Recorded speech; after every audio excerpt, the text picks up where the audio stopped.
So, good morning guys. So, mainit ang inverter mo and hindi siya gumagana na maayos. Meron kang RGB fan and gusto mong panamigin. Guys, ito ang video para sa'yo. So, turo ko lang sa inyo kung paano maglagay ng ganito. Ano bang tawag dito? RGB fan to. Usually ito yung sa mga computer na ventilador na umiilaw, umiikot, nagbubuga or humihigop ng hangin. So, pwede rin to sa solar setup kung ang inverter nyo is walang sapat na airflow para palamigin ang inverter. Pwede rin siya sa SCC or sa kung saan man nakalagay yung battery para lang magkaroon ng airflow. So, bakit ba kailangan ng magandang airflow? Kasi kapag ang inverter, controller, or battery is umiinit, bumababa yung efficiency level niya or pwedeng masira. So, kung maglalagay ng extra ganito, mas better airflow, mas makakahinga ang inyong equipment. So, for example, yung ganitong inverter, wala tong ventilador somewhere sa kanya. So, kung ano man yung coil na nandun sa loob, pag yan gumagana na matagal, iinit, and kapag na-overheat, bumababa yung efficiency level, pwedeng mag-lead into pagkasira. So, pwede tayo maglagay ng ganito. So, paano ba ito ikabit? Meron kang multiple ways. So, yung itong nabili kong to is meron siyang built-in na nasira yung isang wire. So, anyway, meron siyang, hindi pala siya kasama, okay lang. Pero nakadoktong din to, naputol lang. So, meron siyang, ito pala, ito pala. So, meron siyang 3 pin dito. Ito yung nakasaksak dapat sa motherboard ng mga CPU. And meron siyang another pin dito. Kita nyo may dalawang bakal. Meron din dito. So, any sa mga yan, pwede mong gamitin. Pero medyo komplikado. So, pwede mong gamitin ito. Itong dalawang pin na to. Sa ibang RGB fan, madaling i-identify yung negative positive since black and white siya. Pero sa ganitong case, black lang siya. So, wala kang idea.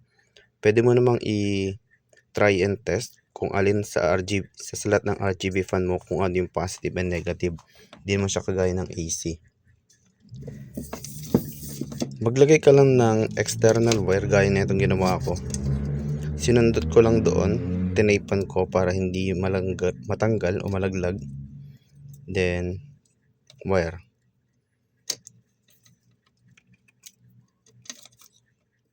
Yan siya. Then, kuha ka ng battery, ito. Then, testing mo lang.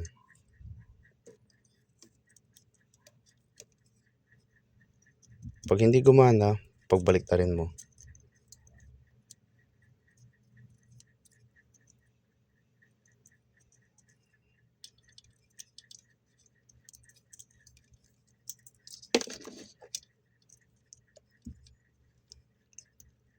You know.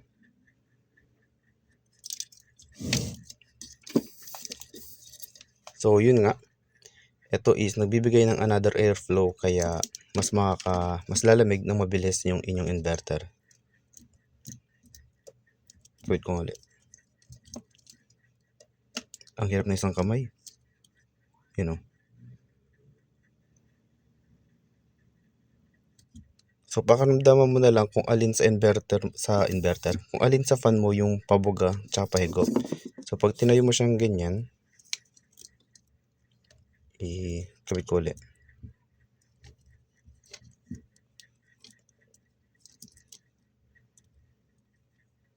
Yan. Pakaramdaman mo na lang dito kung alin yung pahigop tsaka pabuga. So, sa case kong to, etong may logo dito, ito yung buga.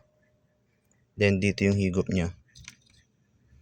So, pag ikakabit ko to, gusto kong bugahan niya ng hangin yung inverter, ito yung nakaharap. So, dito sa inverter ko, andito yung higop niya.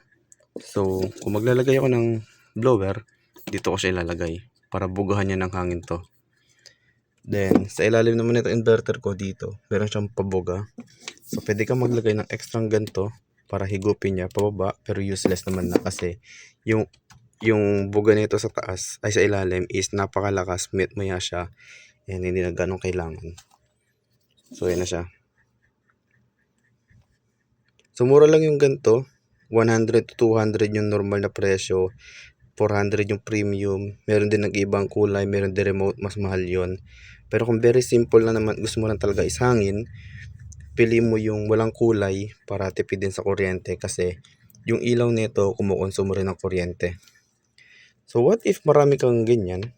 Like gusto mong magdagdag ng ganito. So meron kang assuming na 4 yung ganyan mo. Tayo ko to sa tabi. Yan. So since meron silang ganito, itong pin na to, pwede mo siyang pag-connectin dito. Pakita ko sa inyo. Post ko lang yung video. Okay. So ayan na siya. Tatlong fan gumagana. And ganito lang siya pwedeng i-connect. So yung 2 pin niya is pwede mong pagdikit-dikitin lang. Ganyan. Buntot-buntot siya. And connected doon siya lahat. So para na siya naka-parallel connection. Kung yung nabili yung RGB fan is walang ganito, walang 2 pin, 3 pin, 4 pin, 8 pin, yung wala yung mga pin-pin na ganyan, option mo is pwede mo gupitin to, splice mo, and i-connect siya direkta, tap mo agad sa battery.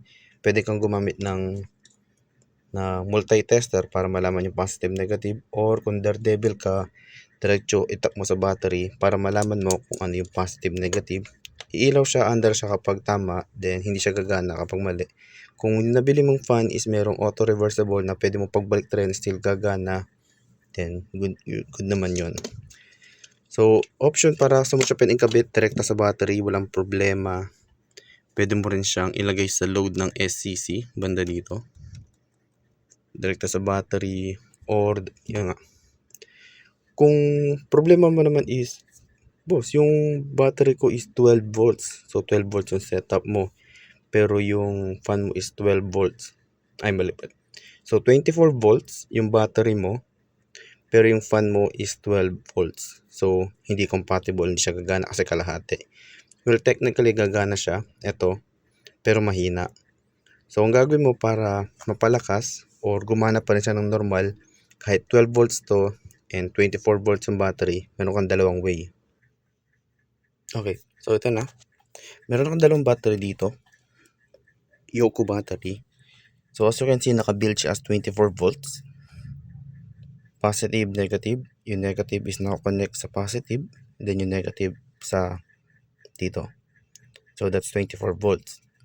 So ngayon, ang gagawin mo lang din is, yung 12 volts na DC fan mo, is gawin mo lang din 24 volts. Paano siya gagawin? I-series mo lang din. So, ang load na naka-series is nag-add din yung volts niya.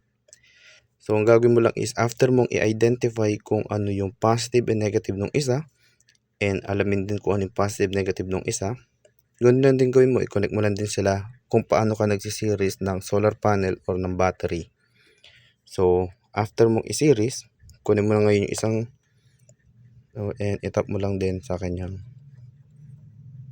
ayan siya. Gagana ulit siya ng normal. So, ganun lang din. Kung pwede kang mag-series sa panel, sa battery, pwede mo rin i-series yung mga 12 volts na load gaya ng fan, ng ilaw. Ano pa ba? Yun lang alam kong dalawa. So, pwede mo rin siyang i-series. So, kung problema mo is 12 volts yung fan, 24 volts ka, doblehin mo lang to, okay ka na. Eh, what if 48 volts? Eh, di apat na ganito, i-series mo lang din. So, yun lang yun. Another way is pwede kang gumamit ng step down module. Yung parang ganyan. To. Step down module. So, ang gagawin naman yan is ibababa niya yung voltage ng inyong, ayan. So, ang gagawin naman ng ganong step down module is ibababa niya yung voltage from 24, bababa niya to 12 para magamit mo to ng walang eme-eme, or 48 volts down to 12. Depende kung anong kailangan mong voltage. So, yun yung trabaho nun. Kung ayaw gumamit ng ganon, then connection lang. 24 volts yung battery mo, 24 volts mo rin yung set, yung ano mo, load. So, ganon din. Kung naikabit mo to ng series mo lang din yung fan, okay na. So, yun po. So, kung may katanungan kayo sa paano magkabit ng ganito, meron siyang mga butas. i-screw nyo na lang, depende sa setup nyo. So hindi ko alam kung anong setup nyo, kayong bahala. Pwede nyo ikabit sa taas, sa gilid, sa baba, anything, basta itutok nyo, or sa mga butas-butas ng inverter. Yung iba nakatutok sa, nakapatong na ganyan, para bang nakaganyan, para ibugan niya palabas. Di ko alam kung ba't nakaganyan, kasi wala namang butas dito, unless binutasan nila, or yung dito tutok na nakaganyan, oh, para higupin niya. So kayo bahala, discardin nyo na lang. So yun lang po, para magkabit ng ganyan. Link maglagay ako sa description para makita nyo kung saan ko ito binili. So yun lang po, salamat.